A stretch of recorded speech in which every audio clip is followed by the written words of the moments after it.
9-10 मुहर्रम की दरमियानी रात अमर बिन साद इमाम अली मकाम के खेमे में आया और आके कहने लगा, हुसैन बातें दो ही हैं, अब यजीद और उबैदुल्लाह इब्न ज़ियाद और दीगर कोई और बात सुनने को तैयार नहीं होते, दो ही बातें हैं, या आपको बैत करनी है या जंग करनी है।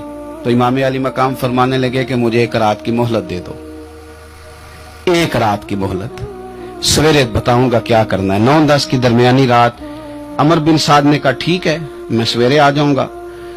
तो अमर बिन साद खेमे से बाहर निकला तो हजरत अब्बास बिन अली, हजरत अब्बास रदी अल्लाह तआला अन्हु हाजिर बारगाह हुए तो इमाम अली मकाम से अर्ज करने लगे, भाईजान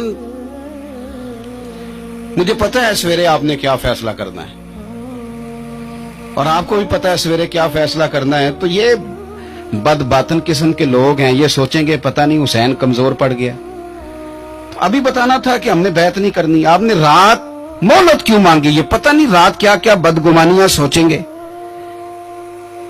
फैसला तो सवेरे भी वही होना है और अब भी वही होना है कि हम यजीद की बैत करने को तैयार नहीं है, तो आप ये भी बात कर देते।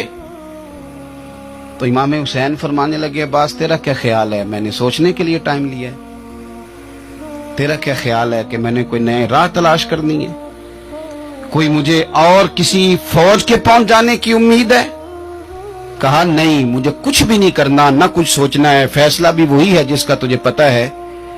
लेकिन भाई ये आखिरी रात बची है, कल हुसैन दुनिया से जाएगा, आखिरी रात बची है, दिल करता है कि आज की रात ना मैं रज रज के अपने रब को सजदे करूं, मैं जी भर के उसकी इबादत करूं, ये पेशानी उसके हुजूर नाज झुके। ओ यार, हुसैन इब्ने अली तो एक रात बकायदा बचाएं कि मैंने अल्लाह के हुजूर हाजिरी देनी है और तू सारी रातें जाया कर देता है।